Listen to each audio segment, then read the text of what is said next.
Hello les orthos et les non-orthos, je suis très contente de vous recevoir aujourd'hui pour un épisode spécial, dans le sens où c'est un épisode hors série. C'est-à-dire que c'est un épisode qui n'appartient pas à la saison 1 en cours de l'année 2023-2024. Et là, c'est un format spécial dans le sens où vous pouvez me voir, contrairement aux autres épisodes de la saison 1 où vous entendez uniquement ma voix. Donc n'hésitez pas à me dire si ce type de format vous intéresse, qu'on le propose un petit peu plus. Donc vous me laissez un petit commentaire juste en dessous de la vidéo et un petit pouce aussi pour m'encourager à continuer cette aventure de Voice of Ortho. Pour l'épisode d'aujourd'hui, donc c'est un épisode hors série comme je vous ai expliqué, j'ai demandé sur ma page Instagram Speech Idea, mais aussi de The Voice of Ortho, aux collègues orthophonistes mais aussi thérapeutes de manière générale, de partager avec moi leurs anecdotes, leurs mésaventures au sein du cabinet, hôpital, centre, aussi association, mais aussi pendant leurs études d'orthophonie, pour qu'on puisse les partager un tout petit peu, dans le sens où il y a des histoires qui sont très drôles, moyennement drôles, pas drôles du tout, voire un petit peu effrayantes. Et je sens que les réactions de chacun de ces thérapeutes peuvent être très intéressantes pour les personnes qui n'ont peut-être pas vécu ce type de situation ou qui ont également vécu des situations un petit peu compliquées au sein du cabinet, mais aussi pour les personnes qui vont commencer pour cette année, pour plutôt cette rentrée de septembre 2024, d'avoir une petite idée des situations auxquelles ils pourraient être confrontés et peut-être comment les gérer un petit peu mieux que ses collègues. C'est parti donc pour la première anecdote. Donc le titre de cette anecdote c'est Coquille d'œuf. On se dit coquille d'œuf, orthophonie, comment ça se fait? Alors l'histoire c'est lors d'un entretien, donc l'anamnèse, c'était donc le premier contact avec une maman et son garçon. Et du coup, l'orthophoniste, elle reçoit la famille pour un entretien, pour une anamnèse. Donc l'anamnèse, c'est le moment où on va poser le maximum de questions aux parents pour essayer de comprendre le pourquoi du comment est-ce qu'on peut aider l'enfant, et aussi comprendre qu'est-ce qui a amené ce type de difficulté de langage. Donc l'orthophoniste est en train de discuter avec la maman tranquillement. Elle a mis à disposition de l'enfant des jouets pour qu'il puisse s'occuper le temps qu'elle discute un tout petit peu. Et à un moment donné, l'enfant s'est dirigé vers le sac de la maman. L'orthophoniste se dit c'est tout à fait normal, parce que les enfants ils savent que dans le sac de maman il y a automatiquement le téléphone, donc ils ont envie de s'occuper un tout petit peu. Donc l'enfant était très insistant, il regarde tout au fond du sac, et à un moment donné il sort un morceau de pain. Ok, donc on imagine que je pense que le rendez-vous c'était peut-être au moment du goûter ou au moment du déjeuner, donc l'enfant il avait un petit peu faim. Donc la maman elle demande à l'enfant de le remettre dans le sac. Donc l'enfant n'était pas forcément d'accord, mais elle arrive quand même à le mettre dans le sac. Et encore une fois, une deuxième fois, l'enfant s'est encore dirigé vers le sac de la maman. Et cette fois-ci, qu'est-ce qu'il en sort? Un œuf dur. Donc l'orthophoniste ne s'entendait pas forcément à voir un œuf sortir du sac de la maman. L'enfant il prend son œuf tranquillement, il commence à tapoter sur la table tranquillement. La maman discutait toujours avec l'orthophoniste sans avoir aucune réaction. Donc l'orthophoniste quand même elle reste relativement confuse face à la situation, ne sachant pas forcément comment réagir. Et l'enfant il commence tranquillement à nettoyer sa coquille d'œuf et surtout à les balancer par terre. Donc vous imaginez bien que déjà un œuf ça sent relativement fort, on n'a pas envie de passer la journée à sentir l'œuf toute la journée. Et deuxième des choses, il en met un petit peu partout. Donc l'orthophoniste, c'était l'orthophoniste qui était c'était pas sa première année d'exercice, donc elle a pu quand même s'imposer face à la maman et demander bien sûr gentiment de ramasser l'œuf et de le garder pour plus tard. N'empêche qu'effectivement manger pendant la séance ou manger pendant l'entretien, c'est vraiment des choses qui arrivent rarement, mais quand ça arrive automatiquement c'est pas forcément très agréable, surtout quand il s'agit d'un œuf. Alors ça c'était pour la première anecdote. Pour la deuxième, le titre c'est Schüttfrask. Schüttfrask c'est quoi? C'est une expression qu'on dit ici au Maroc, en culture ano, pour dire à une personne qui est toujours en mouvement, toujours en train de bouger. Donc là, c'est l'histoire d'une orthophoniste, encore une fois, qui était en train de travailler avec son patient. Donc c'était une séance normale, en train de faire des activités. C'est un enfant qui présente des troubles de l'attention avec hyperactivité. C'est-à-dire que c'est un enfant qui a du mal à être attentif et à rester en place. Donc j'imagine qu'orthophoniste, elle dit comme quoi, à un moment donné, elle perd un petit peu patience, elle commençait un tout petit peu à le déranger parce qu'ils n'arrivaient pas forcément à avancer lors de la séance. Et du coup, elle demande à l'enfant, d'un coup, chute flasque. Et là, qu'est-ce qu'il fait l'enfant ? Littéralement, il se tient la tête. Et face à la réaction aussi innocente de l'enfant, l'orthophoniste, elle commence à rigoler. Et là, encore une fois, on voit l'importance de la pragmatique. Il y a certains enfants qui ne comprennent pas les sous-entendus ou les expressions. Ils prennent les choses de manière, on va dire, littéralement telles qu'elles sont. Donc voilà. Ensuite, on a pas mal d'histoires aussi de thérapeutes, psychomotriciennes, orthophonistes qui travaillent avec des enfants TSA.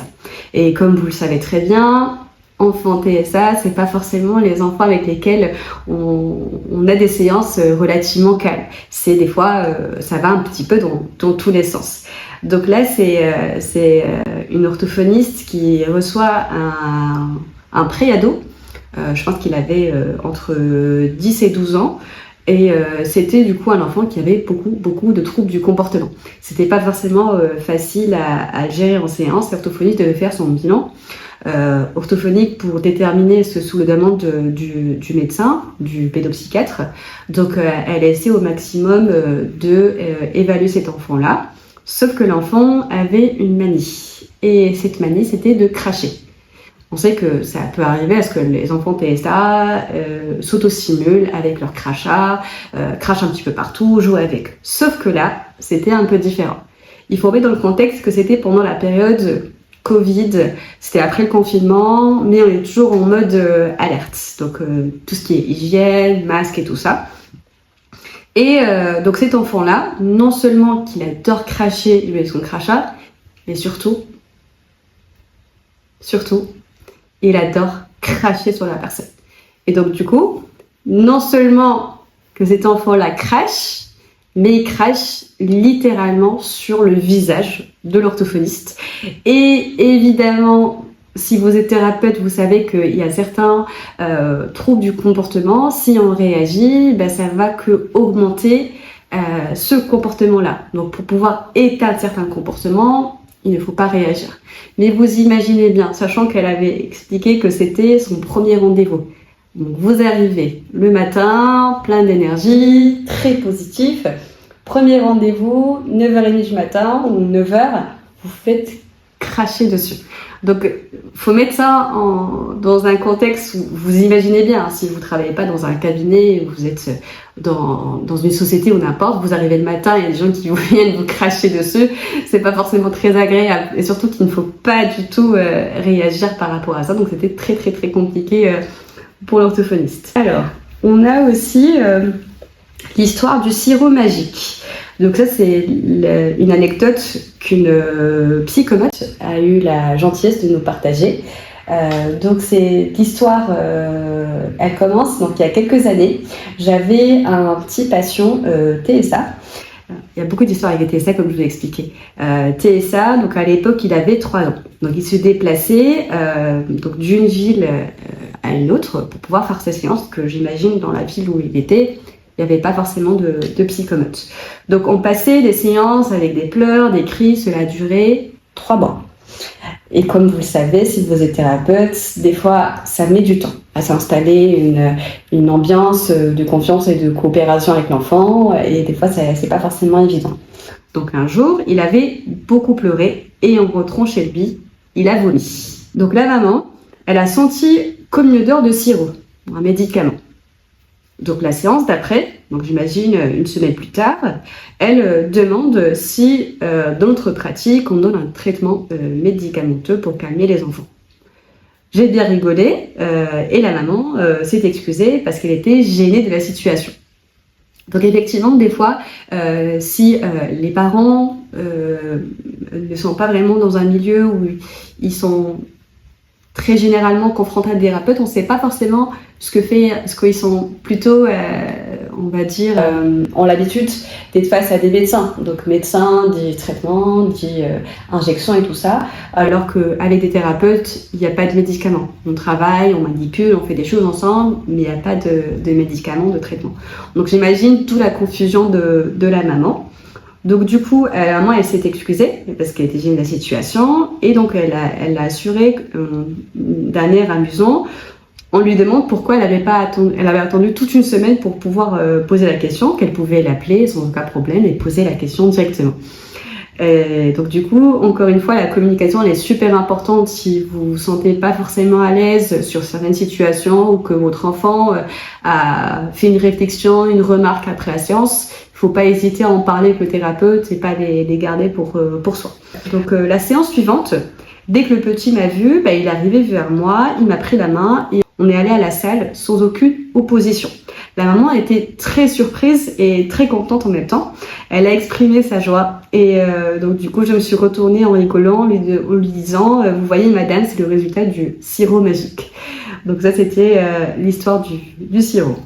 Ensuite, une autre anecdote, alors là c'est par contre on n'est pas dans le sirop magique, on est plutôt dans l'histoire du frais.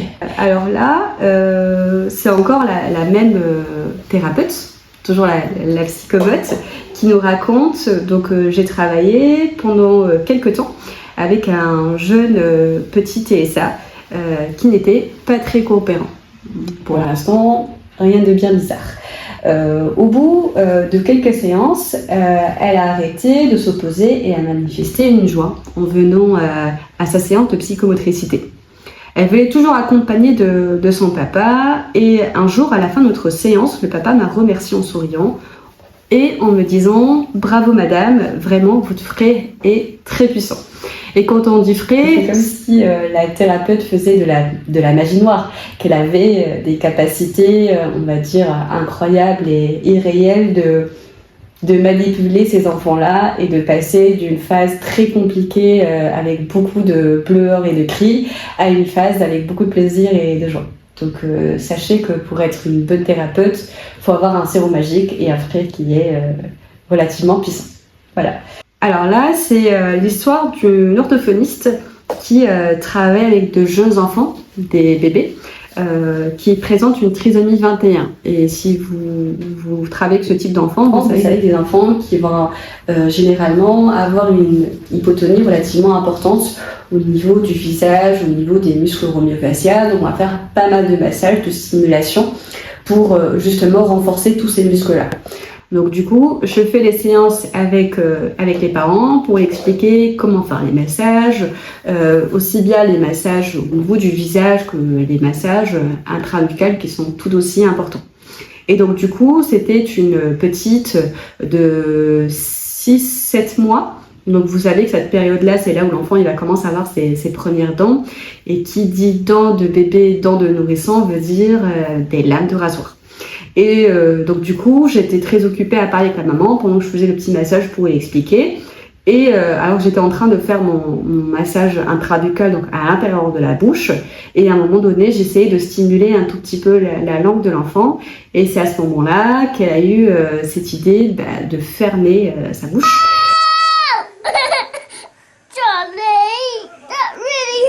Du coup, j'étais restée comme ça, le doigt croisé. La maman, elle était très inquiète. Elle s'excusait que le fait que son enfant allait garder mon doigt en plein dans la bouche. Et bien évidemment, thérapeute veut dire que je dois rester, encore une fois, très neutre. Donc, je ne pouvais pas crier à ma douleur, quoi.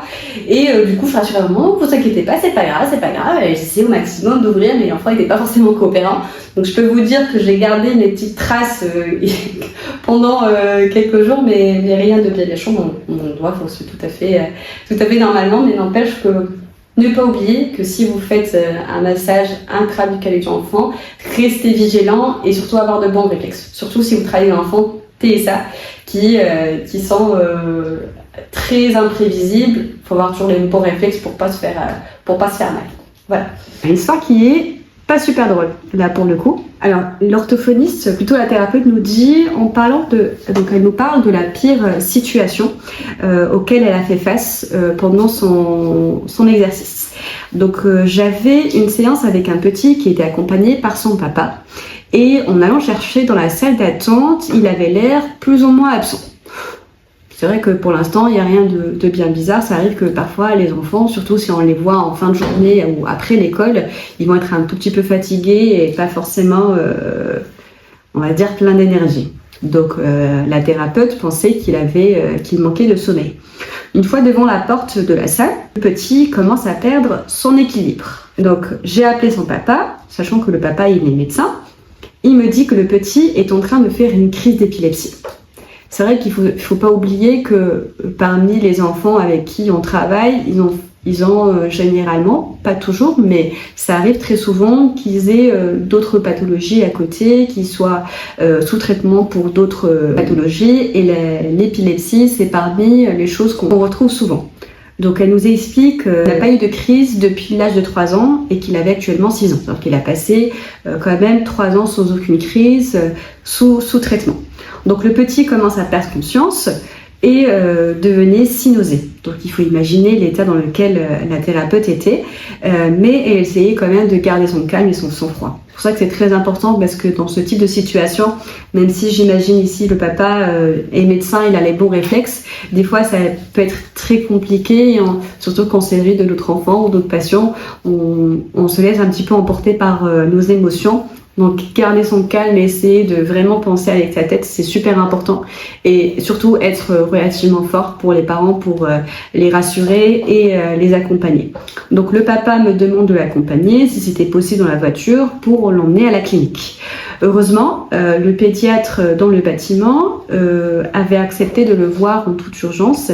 Donc elle a été super aimable et elle a fait le nécessaire pour sauver ce petit. Je suis restée avec lui jusqu'à son réveil et c'était moyenne. Alhamdoulilah. C'est pour ça qu'il y a une première chose sur laquelle j'aimerais tout souligner, c'est d'avoir déjà une assurance au cas où d'incident, parce qu'on peut pas savoir, un enfant peut très bien tomber, se faire très mal, se casser le bras ou n'importe, ou pareil. Donc il faut avoir une assurance au sein de votre cabinet. En cas de tout danger, parce qu'on peut pas savoir, et on travaille avec des enfants qui sont, comme je vous ai dit, très agités, qui ont un trouble du comportement, donc qui n'ont pas forcément la science du danger, donc toujours être très attentif par rapport à ça. Alors il y a une autre histoire, donc c'est l'histoire parler de la mort. C'est vrai que dit comme ça fait relativement un petit peu froid dans le dos, mais n'oubliez pas qu'on est avec des enfants. Généralement, quand les enfants, c'est surtout eux qui nous parlent de ce type de sujet. C'est toujours dans un contexte un petit peu drôle et amusant. Et j'ai remarqué que c'est un sujet qui revient si l'enfant il joue beaucoup aux jeux vidéo ou s'il a un grand frère ou une grande sœur. Donc c'est le cas de deux de mes patients. J'ai une jeune patiente avec qui on travaille beaucoup le récit. On fait des petits scénarios avec plein de petits personnages. Donc on a nos petits personnages de Playmobil avec lesquels on s'amuse pour raconter des petites histoires et faire des petits échanges et tout ça. Et cette petite, elle passait la séance à tuer tous les personnages. C'est-à-dire qu'elle me dit « Hadamet, Hadamet, Hadamet, Hadamet ». Toi tu vis, toi tu vis, toi tu crèves. Toi tu vis, toi tu vis, toi tu vis, toi tu vis, toi tu crèves. Et c'est vrai que, voilà, on voit très bien qu'elle ne comprend pas vraiment ce que ça veut dire le fait de mourir, mais pour elle, c'est considéré comme un jeu. Donc là, j'essaie de dire oui, c'est vrai, mais viens, on fait autre chose. Mais elle était vraiment sur ça, le fait de tuer tous les personnages. Donc vous imaginez bien que si le personnage meurt, on peut pas faire grand chose, on peut pas raconter des histoires avec ce personnage-là. Ensuite, c'est un jeune enfant qui présente un trouble de l'attention avec l'hyperactivité, ces enfants avec lesquels on a besoin de cadrer très très souvent. C'est-à-dire qu'ils vont parler de tout et de rien, mais qui vont avoir du mal à rester sur le sujet en question. Et donc c'est un enfant qui arrive dans sa séance tranquillement et tout de suite il me dit « Est-ce que tu as une grand-mère ?» Je dis « Oui. » Il me dit « Ah, moi j'ai pas de grand-mère. » Je dis « D'accord, ok. » Il dit « Ma grand-mère elle est morte. » Vous imaginez bien... Je m'attendais pas à ce type de réponse et je vous dis qu'elle repose en paix. Il dit « Ouais, mais tu sais, je la connais pas vraiment. » Il me dit ok, d'accord. Et il m'a dit c'est juste mon père, il m'a dit qu'elle est morte et qu'elle est au paradis. Je dis ah bah c'est super, le paradis c'est un bel endroit, on a tous envie d'aller dans un endroit aussi beau que le paradis. Et lui me dit ah bah non, moi j'ai envie d'aller en enfer. Bon, vous imaginez bien qu'un enfant de 7-8 ans, bah, pour lui l'enfer c'est un peu comme le jeu vidéo, qu'il y a du feu partout, c'est relativement drôle. Et du coup vraiment j'ai pris la situation dans un contexte on va dire drôle. Mais je n'essayais pas forcément de lui expliquer la signification du paradis ou de l'enfer parce que je me trouve pas forcément légitime de parler de ça et surtout qu'il le prend dans un sens relativement drôle. Donc rassurez-vous qu'à la fin il m'a dit non, je rigole, moi, j'ai envie d'aller au paradis aussi. Donc c'est l'enfant qui n'a pas envie d'aller en enfer. Voilà, du coup pour cette dernière histoire, les aventures, je vais mettre mes petites lunettes parce que c'est une histoire qui est comme j'expliquais, un petit peu longue, et il y a beaucoup de choses super importantes à souligner sur cette histoire. Du coup, elle nous dit, avant le Covid, je reçois une ado qui a été adressée par un pédopsychiatre. Elle présente un gros retard de langage, suspicion d'IMOC, donc un diagnostic qui reste relativement vague, sachant que l'IMOC, c'est plutôt l'orthophoniste qui le soupçonne. Donc l'orthophoniste contacte la maman par téléphone pour mieux comprendre la demande et le motif de consultation, mais aussi pour voir si ce sont des personnes qui sont motivées, qui vont s'engager dans la prise en soin. Donc évidemment la maman, comme toutes les mamans, elle a envie d'aider sa fille au maximum. Donc l'orthophoniste, elle les accueille pour une anamnèse. Malheureusement, même si le papa il était là, mais était plutôt présent autant que chauffeur que papa, il ne participait pas vraiment à la discussion. Donc l'orthophoniste, elle remarque quand même que la maman, elle s'incruste un petit peu trop, dans le sens où elle parlait à la place de sa fille, qu'elle était relativement envahissante. Mais aussi que cette fille, elle avait un trouble du comportement. Donc c'était un petit cocktail, comme elle le dit, entre l'adolescence et l'immaturité. Mais ça restait relativement gérable. Donc j'ai mis en place avec eux des objectifs qui sont réalistes. Parce qu'il faut savoir qu'elle n'a jamais été suivie par une orthophoniste, mais uniquement par un kiné. Qu'elle était dans une association à Salé, mais les parents n'ont pas réellement vu de changement ou d'évolution au niveau langagier. Elle dit aussi qu'elle essayait de comprendre les attentes de la maman, parce que c'était une jeune ado qui avait déjà 14-15 ans plutôt, qui était scolarisée. Donc je lui explique clairement, voilà ce que vous attendez, et voilà ce que je peux réellement faire avec votre enfant. Donc c'était une petite quand même qui était pas si petite que ça. C'était une ado qui était oralisante, mais qui avait des difficultés dans le sens de la communication et de la grammaire qui était relativement déficitaire, en plus d'un bavage qui était quand même important. Donc rapidement, je cerne la maman, donc je vois qu'elle est relativement très intrusive. Elle a reconnu mon nom de famille et elle commence à me poser des questions très personnelle. Donc l'orthophoniste, elle essaie de mettre des barrières, des limites, limite un mur, mais la personne ne semblait pas vouloir comprendre. Donc sachant également que la famille habite loin de là où est le cabinet de l'orthophoniste, donc elle leur demande, est-ce que vous êtes sûr? Est-ce que il faut voir à long terme, parce qu'on va faire une séance par semaine, donc du coup ça va être une longue prise en soin. Et en plus de ça, vous devez vous déplacer d'un endroit relativement loin. Donc la maman, elle dit non, ne vous inquiétez pas, nous on est prêts, on a envie que vous travailliez avec notre fille. Donc ils se mettent d'accord, donc ils se sont mis d'accord sur le créneau, ils se sont mis d'accord sur les objectifs, donc tout était clair pour commencer du coup la prise en soin. Alors au début, la maman était très sérieuse, elle arrivait à l'heure, pas de souci à ce niveau-là. Ensuite, elle commençait à laisser sa fille dans la salle d'attente, elle me demandait de lui envoyer un message une fois que la séance était finie pour qu'elle puisse la récupérer, pas de souci. Ensuite, peu après, les retards, ils commencent à être de plus en plus récurrents. Et à chaque fois, la maman, elle ressort la même excuse, il y avait un embouteillage, on n'a pas trouvé de place, etc. Donc l'orthophoniste, elle reste quand même relativement flexible. Elle dit que au bout, elle accepte quand même 5 minutes de retard, mais qu'elle ne soit pas forcément récurrent à chaque fois. sachant qu'elle n'a pas d'assistante, donc du coup elle fait un décalage de 10 minutes entre ses rendez-vous au cas où il y a un petit retard ou quelque chose qui va amener à ce qu'il y ait, pour pas que ça répercute sur les autres rendez-vous de la journée. Voilà. Donc c'était la dernière séance avec cette patiente qui arrive très en retard, à savoir 30 minutes de retard. Donc elle a laissé un premier message, un deuxième message, sans aucune réponse. Donc l'orthophoniste, elle pensait qu'il n'allait pas venir pour le rendez-vous. Alors peu après, elle entend que quelqu'un sonnait à la porte et surtout, elle entendait la fille crier dans les escaliers. Donc l'orthophoniste, elle ouvre la porte et du coup, elle se retrouve face à la maman et la fille qui se crient dessus devant la porte du cabinet. Elle essaie de comprendre un tout petit peu la situation. La fille était en pleine crise. Donc du coup, elle s'est un petit peu retrouvée au milieu entre la fille qui criait, la maman qui criait, l'orthophoniste qui essayait de parler, de calmer les choses.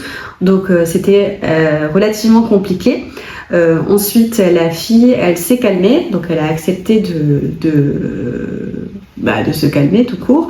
Et du coup, la maman, elle demande à l'orthophoniste, il reste quand même 10 minutes, est-ce que c'est possible de faire les 10 minutes qui restent de la séance ? L'orthophoniste, moi à sa place honnêtement, j'aurais pas accepté. Mais l'orthophoniste, elle a accepté de faire le reste de la séance. Donc elle accompagne la fille dans la salle. Une fois dans le bureau, elle lui refait une autre crise. Et avec son expérience, elle a compris qu'une fois qu'on arrive à un certain stade avec cet enfant, on sait qu'on ne va pas réussir à le calmer. Et surtout que si un enfant est en crise ou un adolescent est en crise, ça va être très compliqué de redescendre parce qu'il est en plein dedans. Donc il va pas être prêt à vous écouter ou à prendre en compte ce que vous lui racontez. Donc du coup, elle envoie un message à la maman en lui disant « Venez récupérer votre fille, elle ne veut pas travailler ». Donc la maman arrive, elle récupère sa fille et l'orthophoniste, elle lui explique comme quoi on n'a pas réussi à travailler. Vous avez très bien vu comment votre fille déjà était avant même de commencer la séance. Donc c'était déjà mal parti.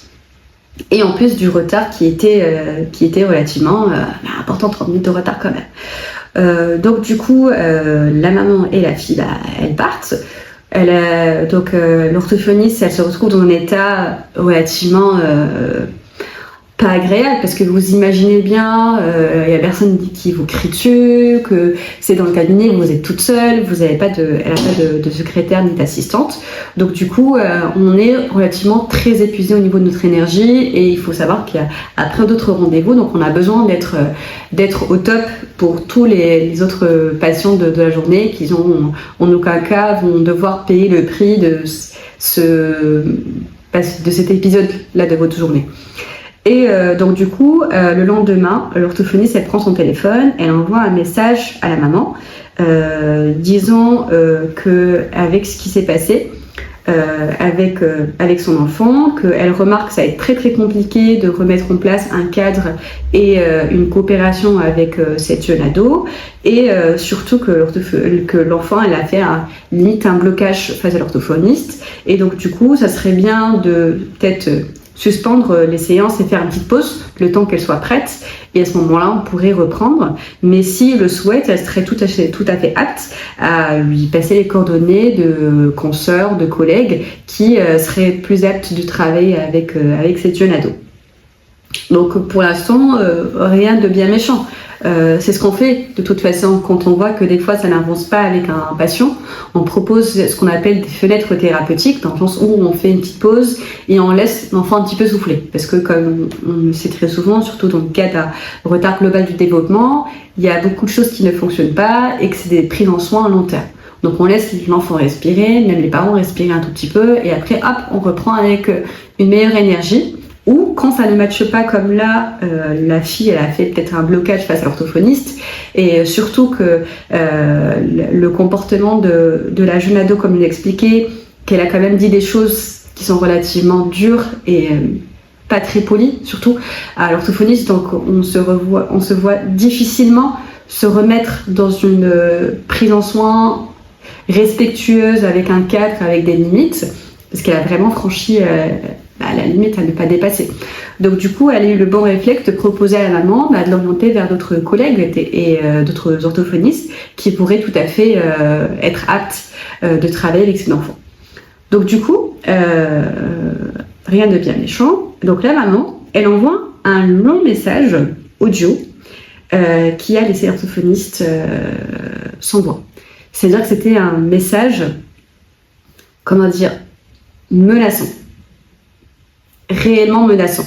C'est-à-dire qu'elle a menacé sa personne, elle a menacé sa profession, elle l'a traité de tous les noms, des noms pas très gentils, quoi. Et surtout, elle a critiqué sa profession, comme quoi les orthophonistes sont que des techniciens, que n'importe qui peut faire ce travail. Et du coup, c'est parti un peu dans tous les sens. Et franchement, ça a fait beaucoup de mal à cette orthophoniste. Et elle a eu le bon réflexe d'envoyer un message au pédopsychiatre qui a orienté donc cette famille à l'orthophoniste, qui, lui, de son côté, lui dit de faire la sourde oreille, de ne pas réagir. Et c'est ce qu'il faut faire, hein. Quand une personne, elle est face à vous, se met à crier, à partir dans tous les sens, faut pas aller dans ce sens-là, même si des fois c'est compliqué de prendre sur nous, mais essayer au maximum de ne pas réagir, parce que c'est la bonne chose à faire, sinon on peut se retrouver facilement dans une situation de non-retour, quoi. Et donc du coup, c'est ce qu'elle fait l'orthophoniste, sachant que la maman avait vu le pédopsychiatre une semaine après et qu'à aucun moment, elle lui a expliqué ce qui s'est passé. Donc le pédopsychiatre n'était pas du tout au courant. Donc ça s'est passé. Et donc une semaine après, l'orthophoniste, elle nous dit que le papa de la jeune ado arrive au cabinet, il demande une facture. Elle lui dit oui, pas de souci, pas de problème. Et là, actuellement, je suis en séance. Et donc, si vous pouvez repasser en fin de journée, je vous donnerai votre facture. Et sachant que le papa, à chaque fois qu'il avait l'occasion de venir avec sa fille ou avec sa fille et sa femme, il demandait à chaque fois à l'orthophoniste de bien gonfler la facture. Sachant que déjà, dans un premier temps, c'est illégal de faire ça. Deuxième des choses, il y a, comme elle a expliqué, une tarification nationale. Qu'on ne peut pas gonfler les factures juste comme ça, mais n'empêche que le papa insistait à chaque fois de faire la même chose. Et donc du coup, là, elle était face à lui, et lui ressent encore une fois la même demande, de bien gonfler les factures, comme ça, là, il aura un remboursement plus important. Elle lui explique, elle lui ressort le même scénario, le même script, que déjà dans le premier temps, elle ne fait pas ça. Deuxième des choses, c'est pas possible et ça sert à rien. Et troisième des choses, il y a une tarification nationale, on peut pas s'amuser à mettre des choses irréelles. Et le papa, il a eu un regard, elle a dit, menaçant. Il a commencé à lui crier dessus et instinctivement, en paniquant, l'orthophoniste, elle commence à lui parler en français, ce qui le met encore plus en colère, il est encore plus irrité. Et il lui crie dessus, on lui demandait de parler en arabe. Elle dit qu'elle s'est jamais sentie aussi en danger. C'était un réel cauchemar pour elle, sachant encore une fois qu'elle n'avait pas d'assistant, donc elle était toute seule au cabinet avec le patient qui était à l'intérieur de la salle. Heureusement, elle a des caméras partout, n'empêche que voilà, c'est malheureusement des situations qui ne sont pas isolées, que ça peut, aussi bien pour un thérapeute qu'un médecin, ça peut arriver que certaines personnes ne soient pas contents ou satisfaits de certaines choses, qui vont avoir le mauvais réflexe et la mauvaise réponse en menaçant la personne physiquement ou juste en l'insultant, et c'est des choses qui ne devraient pas exister mais malheureusement qui existent. Donc encore une fois, c'est toujours bien d'avoir une personne au cabinet qui travaille avec vous. S'il y a par exemple d'autres thérapeutes avec qui vous partagez votre bureau, ou qui est par exemple vous êtes dans un immeuble sécurisé avec des personnes de la sécurité, ou en tout cas des voisins dans l'immeuble, comme ça quand il y a des situations aussi graves, qu'on est au moins d'être rassuré, même si c'est jamais vraiment rassurant, mais au moins se sentir un petit peu moins seul. Donc voilà, on finit quand même sur un point pas super agréable, mais je sentais que c'était super important de finir avec cette histoire-là, parce que comme je vous l'expliquais, c'est pas un cas isolé et que malheureusement on peut facilement se retrouver dans ce type de situation. Je vous remercie d'avoir suivi cet épisode hors série et franchement j'ai eu beaucoup de plaisir à vous partager ces histoires drôle, moyennement drôle, pas drôle du tout. Et j'ai hâte d'avoir vos retours et n'hésitez pas à laisser un petit commentaire. Et si vous avez aussi d'autres histoires, d'autres anecdotes, n'hésitez pas à les partager avec nous, ça nous intéresse beaucoup. Et moi je vous dis à très bientôt.